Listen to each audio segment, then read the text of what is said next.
Почитувани корисници, добродојдовте на првиот курс од категоријата видеокурсеви за дислексија, насловен Основи на дислексија, дел од првата онлайн академија за специфичните тешкоти DIS Academy, финансирана од страна на Европската унија преку Erasmus Plus програмата. Овој курс представува основно ниво и вовед во најчестата специфична тешкотија во учењето дислексија.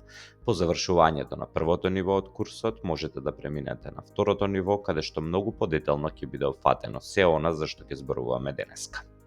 Моето име е Дамјан Николовски и јас сум председател на Сдруженијето за дислексија Ајнштајн и ќе бидам вашиот инструктор на овој курс.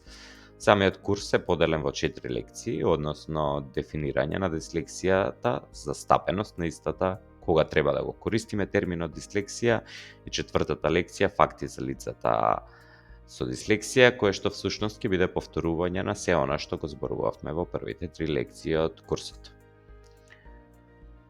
Овој курс е дизајниран за да ви овозможи целосно разбирање на состојбата, која што за многу луѓе представува предизвик во читањето, пишувањето и учењето и покрај нивната нормална интелигенција. Целта е да се создаде една поголема свест и разбирање, како и да ви овозможи да се подготвите за правилна поддршка на учениците со дислексија. А крајната цел е да се разбијат предрасудите и да се развијат стратегии кои ќе помогнат во создавањето на пријателска и поддржувачка училишна средина не само за учениците со дислексија, туку и за сите ученици. Придружете ни се на ова патување за подобро разбирање на дислексијата и нејзиниот ефект на учењето, затоа што само заедно можеме да направиме разлика. Да започнеме. Зборот дислексија потекнува од грчкиот збор дис, што значи тешкотија, и лексис, што значи јазик. Или дислексијата може да има значење на тешкоти со зборовите и со јазикот. Таа представува тешкотија во читањето, пишувањето и покрај нормалната интелигенција, добриот вид и слух, адекватната мотивација и соодветните едукативни и социоекономски услови. Всушност, дислексијата е состојба при која постои голема разлика меѓу веќе постоечкото ниво на читање и она кое што се очекува во однос на менталната возраст на ученикот. Постојат многу дефиниции за дислексијата и недостасува консензус помеѓу дефинициите за да се одбере она вистинска и главна дефиниција за дислексијата, меѓутоа најголем дел од дефинициите се многу слични една на друга. Па така Европското Сдружение за дислексија ја дефинира како различност што го отежнува процесот на стекнување и користење на вештините за читање, учење и пишување. Ова различност има невробиолошко потекло, а когнитивните тешкоти што се позадина на таа различност може да влијаат и на организацијските вештини, математичките способности и емоционалните способности на личноста. Може да се појави во комбинација со проблеми со фонолошката обработка, работната меморија, секвенците и автоматизацијата на основните вештини. Во второто ниво од курсот ќе опфатиме и многу повеќе дефиниции, многу повеќе начини како дислексијата се дефинира. А таа најдобро можеме да опишеме како комбинација од способности и тешкоти кои се однесуваат на процесот на учење и тоа во неколку области. Читање, спелување, пишување, брзина на процесирање, проблеми со краткотрајната или работната меморија, проблеми со визуелната и аудитивната перцепција и тешкоти со математиката.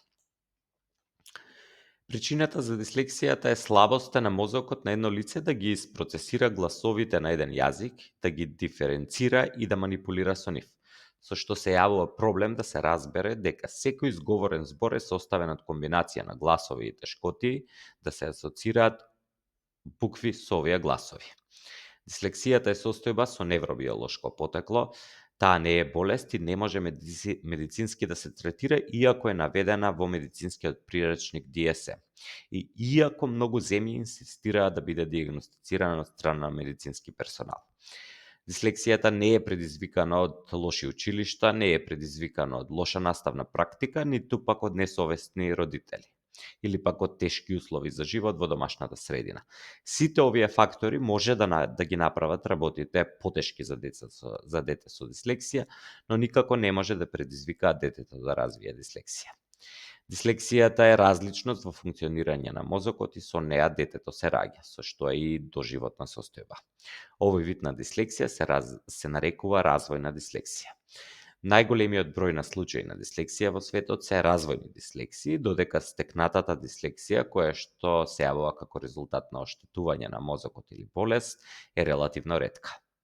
А на дислексијата не треба да гледаме како на попреченост, туку како различен стил на учење и различен начин на размислување.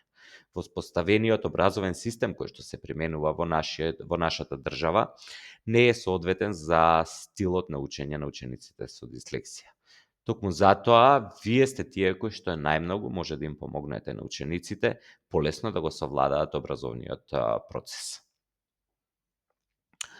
За дислексијата многу често се вели дека е скриен недостаток. Токму поради таа причина не може да се утврди точниот број на деца и возрастни кои што ја имаат оваа состојба. Тоа е така поради тоа што кај многу деца дислексијата е откриена многу подоцна, а голем дел од лицата со дислексија применуваат многу добри одбрамбени стратегии за прикривање на своите недостатоци, што процесот на идентификација на состојбата кај нив го прави уште потешок. Постојат држави и општества каде што дислексијата е се уште тотално непозната состојба. И во едно такво обкружување на неинформираност може да се каже дека дислексијата воопшто не е застапена, иако тоа не е така. Британското здружение за дислексија проценува дека во западниот свет дислексијата е застапена кај околу 10 до 15% од населението. И е спроведено истражување во кое што е докажано дека само 57% од студентите со дислексија кои што се запишале на факултет биле свесни дека ја имаат оваа состојба. Здруженијето Ајнштајн спроведи истражување за застапеноста на знаците на дислексијата помеѓу средношколците во 2017 и 2018 година. Истражувањето беше спроведено на пример околу 2700 средношколци од прва година гимназиско и средно стручно образование. Истражувањето се спроведуваше во 16 средни училишта од територијата на целата држава, односно по 2 средни училишта во секој од 8 плански региони. По анализирањето на добиените податоци се покажа дека 12,2% од испитаните ученици покажуваат знаци на дислексија. Со што се доби значителна статистичка разлика помеѓу училиштата каде што има гимназиско и средно стручно образование, односно во средното гимназиско образование некаде 10,1% од учениците се соочуваат со дислексија, во средното стручно образование тој процент е многу повисок. Меѓутоа имаше и значителна статистичка разлика помеѓу училиштата каде што учат ученици македонци и ученици албанци, односно во училиштата каде што учат ученици од македонска националност, знаците на дислексија беа застапени кај 10,3%, а во училиштата каде што учеа ученици од албанска националност 16,1%. Сето ова е така затоа што македонскиот јазик, како и словенските јазици, се транспарентни јазици, следствено на тоа и дислексијата е многу помалку застапена во помал процент за разлика од кај учениците албанци, меѓутоа имаше и статистичка разлика помеѓу испитаниците, односно кај момчињата и кај девојчињата и процентот на застапеност на знаците на дислексијата кај момчињата се докажа дека е повисок во однос на девојчињата. Да започнеме со лекцијата 3, односно кога треба да го користиме терминот дислексија. Важно е да се нагласи повторно дека дислексијата не е болест и во никој случај не треба да се зборува за дислексијата како дијагноза што представува медицински термин. Кога се зборува за состојбите со отежнато читање и пишување, треба да се зборува за идентификација или препознавање на дислексијата како тешкотија. Родителите, класните раководители, како и училишните педагози, психолози и специјални едукатори треба да работат и да разговараат со ученикот во врска со одлучувањето дали терминот дислексија треба или не треба да се користи откако истата ќе биде препознаена. Во секој случај треба да се земат предвид индивидуалните и општествените околности при донесувањето на оваа одлука. Важно е за ова прашање да се разговара со родителите и со детето, за да се утврди дали и кога сакаат да го користите овој термин. Голем број на деца имаат проблеми со читањето и пишувањето, често се етикетирани како глупави, мрзеливи, а во некои случаи како ретардирани. Со оглед на фактот дека учениците со дислексија се со просечна или често надпросечна интелигенција, разбирливо е дека ќе доживуваат фрустрација и лоша слика за себе, што понатаму може да се рефлектира и во начинот на однесување. Досегашните искуства покажуваат дека учениците ја претпочитаат етикетата дислексија наспроти другите навреди кои што ги добиваат од соучениците, наставниците и од родителите. Веројатно, сознанието дека имаат дислексија ги спречува овие ученици да се обвинуваат себе си за одреден неуспех во училиште и да имаат позитивен пристап кон проблемите.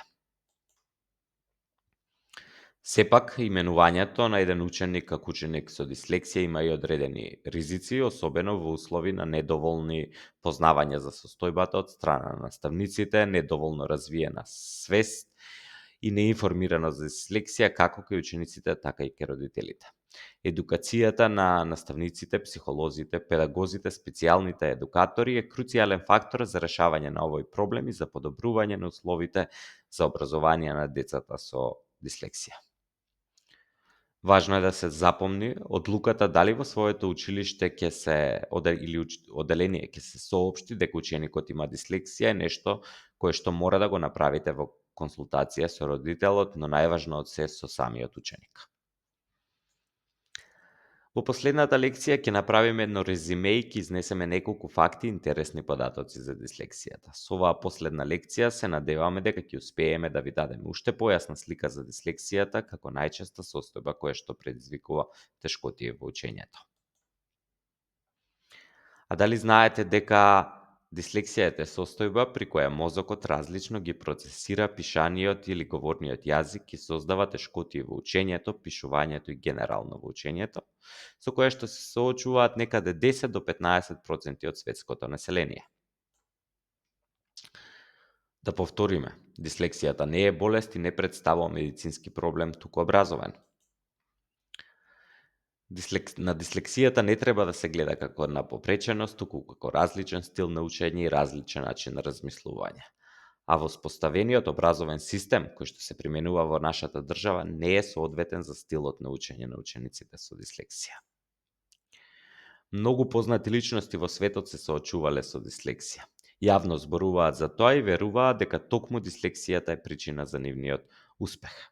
На овие фотографии може да погледнете едни од најгениалните умови во светот, секој во својата област, како што е Алберт Ајнштајн, Томас Едисон, Стив Џобс, Том Круз, Кира Најтли, пеачката Шер, се само дел од оние личности кои што се соочувале со дислексија. За крај, запомнете дека вашата улога е клучна за создавање на училишна средина во која секој ученик ќе се чувствува прифатен и ќе има можност да ги покаже своите уникатни способности. Може би токму вие ќе бидете причината за појавата на следниот Алберт Ајнштајн, Стив Џобс или пак Пабло Пикасо.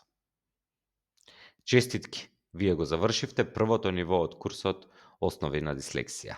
Ве очекуваме на второто ниво и ви благодариме што бевте дел од ова наше патување.